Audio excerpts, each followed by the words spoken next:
Hello everyone, welcome back to the channel. Today we have another Legends of Runeterra video, and today is the second variety day of the Onward expansion card reveal, and we got some pretty spicy cards just by the looks of it. This is of course a first impression, so let's actually just dive into the cards. But before we get into the variety, I just want to talk really quick about the card I missed on the Gen reveal. Apparently it was on the website but not on the Gen reveal video itself. So yeah, let's go through it real quick. It's the Galesong Call. This is the first card. It's summon a Galesong Swallow. This is a Galesong Swallow. So 1 mana slow speed spell, summon a 2/1. That's actually solid. That's actually not that bad. And then you have the Galesong Flock, which is the pretty spicy one. It's a 5 mana slow speed spell, of course PNZ, that says summon a Galesong Swallow and grant it +1/+1 for each other elemental spell and skill you've played this game. Draw one. So that's actually really good. That's really interesting. I mean, yeah, if the elemental decks, will work, that's super spicy. I mean, draw one for 5 mana obviously is bad, but on slow speed at that. But summoning a unit that can potentially be really powerful, yeah, that's pretty good. That's pretty solid. I mean, if you play, let's say, 5 elemental spells and skills, which is the insane part here, it can be skill also. That's really good. Because if you play 5, then it becomes like what? It becomes like a 7 and 6. That's crazy. 7 and 6, 5 mana summon a 7/6 and draw one. That's really good, in my opinion. That sounds just really spicy to me. Especially we've seen cards like this in Heimer Jace. Kind of similar when you can summon the mech with the brush, which is a really good card. Obviously because it synergizes with Jace and Heimerdinger, but the Galesong Flock is not that different in my opinion. So yeah, it will depend if elemental decks will end up working or not. I think this is a phenomenal addition to the game and definitely a fun looking card. So let's actually get into the first new card of the variety patch. Spectral Surveyor. Okay. So at Shadow Isles and Targon, yeah, dual region cards. Oh, that's super interesting. Shadow Isles and Targon, we already seen the Chime Slime, which is sort of like a Shadow Isles and Targon card, but it's just a Shadow Isles card. So this one is a Shadow Isles and Targon. It's a 3 mana 2/2 with Lifesteal. Play. Pick an Explorer spell to create in hand. Oh, okay. So I guess these 4 are an Explorer. Okay. So what do you do? Do you pick an Explorer spell to create in hand? Okay, so it's a 3 mana 2/2 with Lifesteal, which is kind of bad, but you get an Explorer spell. Let's see. Explore Excavation. Okay.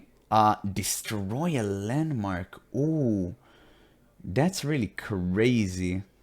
Oh my god, 2 mana slow speed spell, destroy a landmark?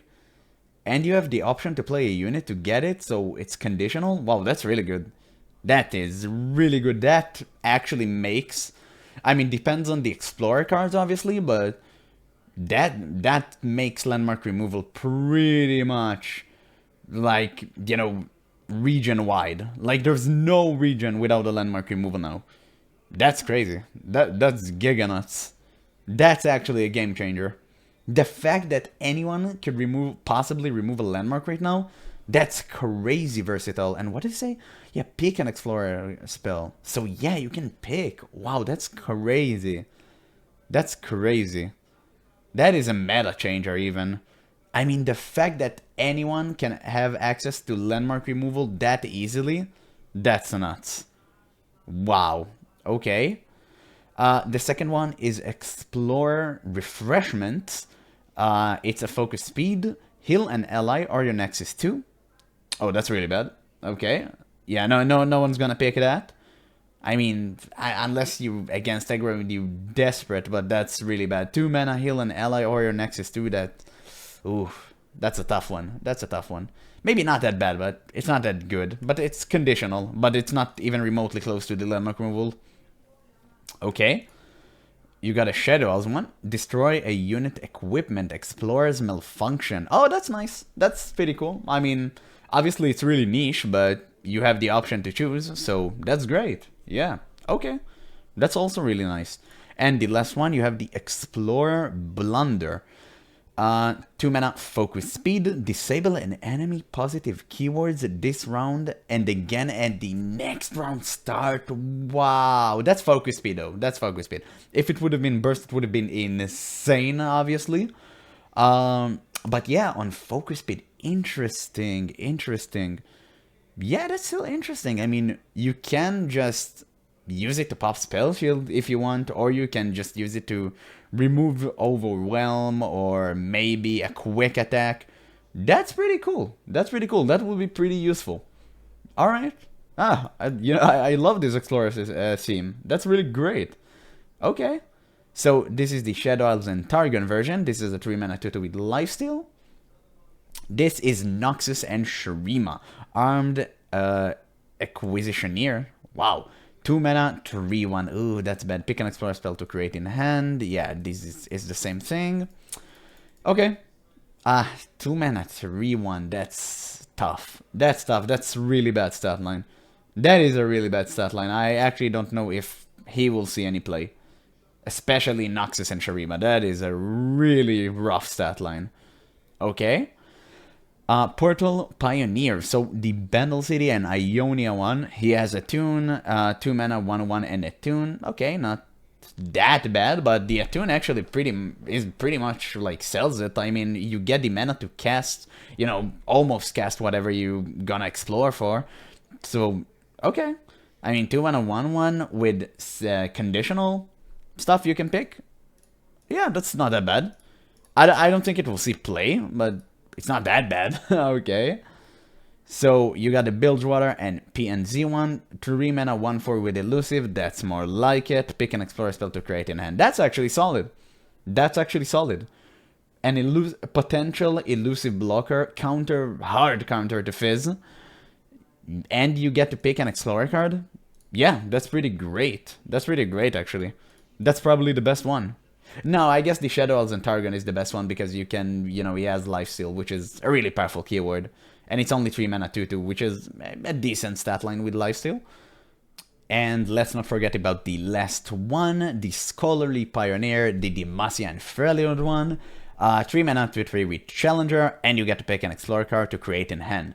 So this is actually not that bad. I mean, 3 mana 2/3 with Challenger, you actually have this exact card in Demacia. I forgot the name of this card. He have the exact same stat line, but 1 more health.